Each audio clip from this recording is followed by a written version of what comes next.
كل سي رمضان أدام به ملتا قم إنسان لسان الحال فانباسي دبتا وريتور والدقتي يا وسولي يا فتا كان دران والمفتس دي فما والقافتا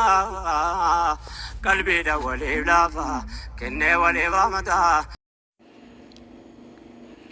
السلام عليكم ورحمة الله وبركاته. أشام أركفوني هردفتوتا في كبا جمتوتا جالتمتوتا تانا لفايا ورمو جل ترقمتنا كم جرتونا غاخساني سنين جنة أكما بيكمو أرانتنا غيان غيا غمتشوتي غيان غيا جاللاتي جي رمضانا جي أكبا جما جي أمة مسلماتيف قالدا جي باتي كيستي أمتا كيستي جتشو وقا كيستي يرو تكرفودا. الحمد لله رب العالمين كمسلمان وقوته لغا ربي هدو تكغمتشو قدان ردقا همانا كقيتي ما شاء الله تبارك الله. لغا ربي رمضان باقي نمتولا باقي نمغمتشيسا أمة مسلمة هندمت كيسان وري أردي كان قبا جرتم بغا جيسانيني سنين جا بغا ولمانو جيني رمضان كريم رمضان مبارك سنين جا تنجرا. أكما بيكم أبليين كيا جي رمضان يجون جي أكبا جما جي أجالة مالا جي مسلمة أمة مسلمات فقالتي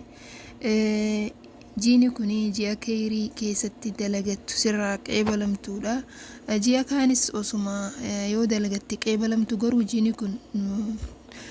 جيني كوني وانا الدق أباتي كان رفودا الحمد لله كمنا من هندو بيكو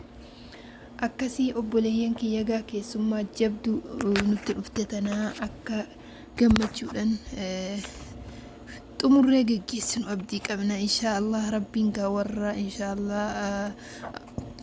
amatu kanumatti ramadaan kariim ramadaan mubaarak waliin jiru rabbiin waa godhuu hundumti keessanuu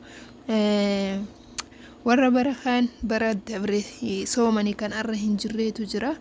alhamdulillah nuti arra deebisee arratti nu deebisee barakaanillee bara dabrillee رمضان مبارك جدني أرلي ديبني أكنا جتشون نئما قداد الحمد لله رب العالمين. أما اللي ربين هفتي أمري كينيا كيسا بركانو فاكاو ورا أماتو أكن واتقمتشودان رمضان مبارك جو رب وابدو إن شاء الله ربي أمري نها ديرسو ربي ورا هندو مكينيا هو قمتشو كيسا تجرات ربي وابدو إن شاء الله. akkasi obboleeyyan kiyya dhugaa dubbachuu fi jiini kun ji'a kabajamaa ji'a jaalatamaa ji'a hulaan toobaa keessatti banamtuudha. yoo toobattee sirraa qeebalamu ji'a jannanni keessatti hulaan jannataa keessatti bana ji'a hulaan azaabaa keessatti cufaa ji'a khayrii yoo dalagattee sirraa qeebalamtu ji'a quraana yoo qaraate sirraa qeebalamu ji'a waa hundee keessatti dalagatte sirraa qeebalamuudha. akkasuma gaanutis mudhii hidhannee jabaannee waan dandeenyu haga dandeenyuun godhuu qabna. jabaadhaa ummanni muslimaa hundumti keessanuu jabaadhaa khayrii ji'a ramadaanaa kana dalagachuu qabnan isiniin jaa inshaallah. warra amatu akkanuma soomanii akkanumatti bara baraan dabarsuu rabbiin haa godhuu rabbiin umriin haa dheeressu. warra midhaanii fi dheebuu bishaan qofarraa soomanii rabbiin hin godhini. warra waa hundarraa soomanii akka rabbiin keenya jette akka ajaja rabbiin keenya nurra kaayetti soomanii dabarfatu rabbiin haa godhu. namni tokko soomana gizee jedhanii wooma dheebuu fi nyaatuma qofa dhiistee bishaanuma qofa dhuguu dhiistee waan kaawwan rabbiin haraam nurra godhu guutu gooneetuma gartee akkanuma soomannu se'anii kana hundaa'u rabbiin inshaallah rabbi gartee waan rabbiin nurra kaayee hundaa'u irraa ogguramnee soomana keenya osoo qaawni takka ittiin qaawnitti baatii 30 tana nagahaan soomannee rabbiin keenya nurraa qeebalee rabbii biratti gammachuu argannu rabbiin haa godhu inshaallah. akkasin isin jaa obboleeyyan kiyyaa dhugaa dubbachuu fi shamarran teenya warri mana biyya namaa keessa jirtan warra biyya arabaa keessa jirtan keessa fuukan mana namaa dalaydan jiini ramadaanaa kun namaaf gammachuudha. nuuf ammoo atigaa yaani cinaan tokkos gammachuma cinaan tokkos guyyaa kana gaa akka inni beeytan akkaataa ittiin dalaynu yaa rabbi maaliif hin dhaladhe gaafa jennu dhufa rabbiin san hundaa'u inshaallah rabbiin nuuf haa laafisu silaa'u ta rabbii waan jabaattu haguma fedhillee ta'u rabbiin khaifitti waan jabeessu rabbiin nutti hin jabeessini akkasiin isinin jaa rabbiin waa dandeessisu rabbiin inshaallah nama gartee dalagaa biyyaan baatan illee dandahee ramadaana kanallee dandahee waliin hammilatee bakkaan ga'u rabbiin waa godhu inshaallah du'aa inuu godha. Abshir nutis guyyaa tokko keessaanuma baana guyyaa tokko nutis gammadu waan oollu gammada amee wamaa fin isinin jee gammachuun jiraadha maaliif guyyaa tokko rabbiin keessaa nuni baasa waan ta'eef isinillee qalbii hin cabsinaan akkasiin isinin jee obboleeyyan kiyya dhugaa baay'een gammade boru har'a iftaani oduma jennu dhufne kun harka wal qabannee jirra walitti gixxim jennee jirra akkasigaa inshaallah biizi dhagaa fiidiyoos waa gadhiisuu hin dandeenye fiidiyoon kun amma har'a gadhiifamaa boru gadhiifamaa waan beeyne hedduu biizidha sawuma garteenye waa fiidiyoo hojjennu dhabne akkasi hunduma keessanuu obboleeyyan kiyyaa ramadaan kariim ramadaan mubaarak isiniin jeetin jira baga gammaddanii baga walumaanuu gammannee warra amatu akkanumatti gammachuudhaan soomana rabbiin haa godhu garuu mootu warri biyya ambaa keessa jirtan warra gisee hunda biyya namaa keessatti dabarsoo osoo hin taane warra nagayaan riskii biyya baheef tanas fudhatee fira ifitti haadha fi abbaa fi biratti aalii fi biratti dabarsoo rabbiin haa godhu isiniin ja'a nutis arra silaa nama jaalannu wajji haadha abbaa keenya wajji fira keenya wajji gatteenyee dabarsuu hedduu hawwina garuu gaa maal goona hireedha hireen akka naman goone hin qabdu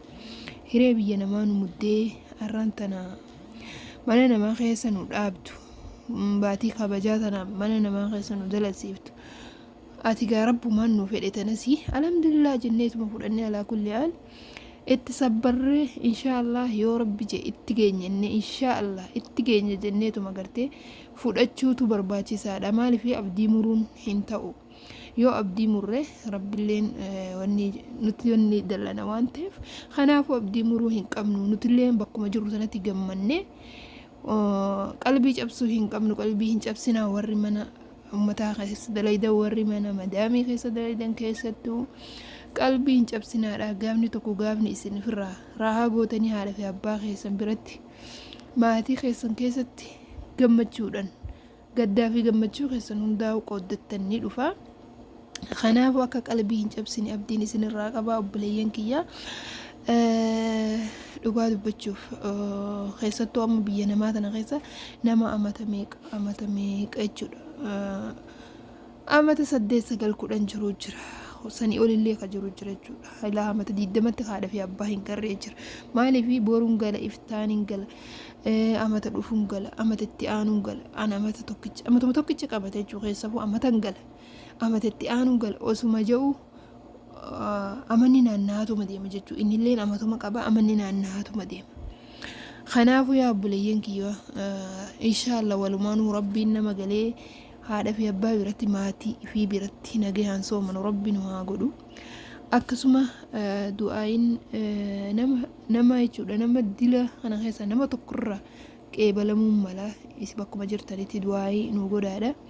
akka biyya namaa tana keessaa nagayaan galle biyya teenyatti riskii biyya namaa nu teessiftuu sanas fudhannee argannee biyya teenyatti gallee dalagannee maatii teenya garree fira keenya garree gammachuudhaan nutis waajibbineeti miti garuu riskuma gartee barbaada biyyaa nu baafte kanaatu arra maatii keenyarraa ala nu baasee nu teessa malee nutis waa jaalanneeti miti inshaallah du'aayii walii goona bakkuma jirrutti du'aayii walii goonan isiniin jaa obboleeyyan kiyyaa akkasuma gaa warrin yoonin kana dura isin mufachiisee jiraadhes afoonaa lillaahi isiniin jechaa anis akkasumatti namni itti mufadhalleen hin jiru yoo akka tasaa ka jiraatu taatee afoonaa lillaahi dhiifama isinii godhee isin jiraan isiniin jaa isinis akkasumatti dhiifama naa godha afoonaa lillaahi jiini kun ji'a gammachuuti ji'a araaramaati baatii kabajamtuu jaalatamtuu tana ji'a namni wal lole itti wal araarfatu ji'a namni wal mufachiisee dhiifamatti wal gaafatudha. Kanaafuu asumaan warri natti mufattan yoo jiraattan ilmi namaa tokko keessattuu namni miidiyaa kanarratti bahee yaadanis ta'uu gochaanis ta'uu tarii ani waan dalagu keessatti yoon hin dogoggora qabaadhe namni viidiyoo kiyya kana daawwatee natti mufachuu faan mala. Kanaafuu ani hin beeku waan ta'eef isin namni kana dura nama mufattanii jiraattan yoo jiraate ani dhiifama isinii godheetin jira, isinillee dhiifama naa godhaa. Afoofnaa lillaahi isiniin je'eetin jira. Akkasigaa obboleeyyan kiyya inshaallah jiini kun ji'a kan wal lole keessatti wal araarfatudha. Baatiin kun baatii araaramaati waan ta'eef saniif hundumti keessanuu yoon isinitti balleessa jiraadhe yoon isin mufachiise dhiifama isiniin jechaa video kiyyas gara xumurarraan gaheetin jira inshaallah. Kanumaafuu hanga video biraatiin walitti deebinutti nagayaan naa turaan isiniin jaa obboleeyyan kiyya. Wanti takka wanni namallee ijoollee shamarraniitiif dhaamuu barbaadu. Arraan tana mana namaa keessatti osoo raahaa godhuu feetu, osoo mana soomanuu feetu, osoo teessee ifirraa baatii takkitii tana raahaa godhuu feetu mana arabaa dhayxee fuula arabaa dhaabbattee maallaqa kana fidda. Maallaqa kana immoo gaafa fidde itti hin taphatin, maallaqa kee kana hin faffacaasin. Abbaa nama tokko amantee nama tokkotti hin kennatin, maallaqa kee jabeeffadhu, walirra kaadhu. Gaafa galte ittiin boonte ittiin jiraatte waan ta'eef maallaqa kee walirra kaadhu siin ja'a. Obboleettii jedhamsi kiyya kanuma maaliif mana arabaa kana namuutu deemuu fedhu, namuu dhaqee namaa ergamuu fedhu, maaliif dirqamaan nu godhe waan ta'eef gaafa mana arabaa kana dhayxee dalagattee maallaqa fidde, maallaqa kana akka itti fidde siif beeka waan ta'eef ati maallaqa kee jabeeffatuu qabdaa. Yoo ati hin jabeessine waan jabeessantu nama jabeessa, boruu rakkachuuf teessa jechuudha yoo narra maallaqa kana hin jabeessine. Akkasii obboleeyyan kiyya gaa viidiyoon kiyyas xumuramee jira. Nagayaan naa turaa gaa viidiyoo biraatiin wal agarrutti.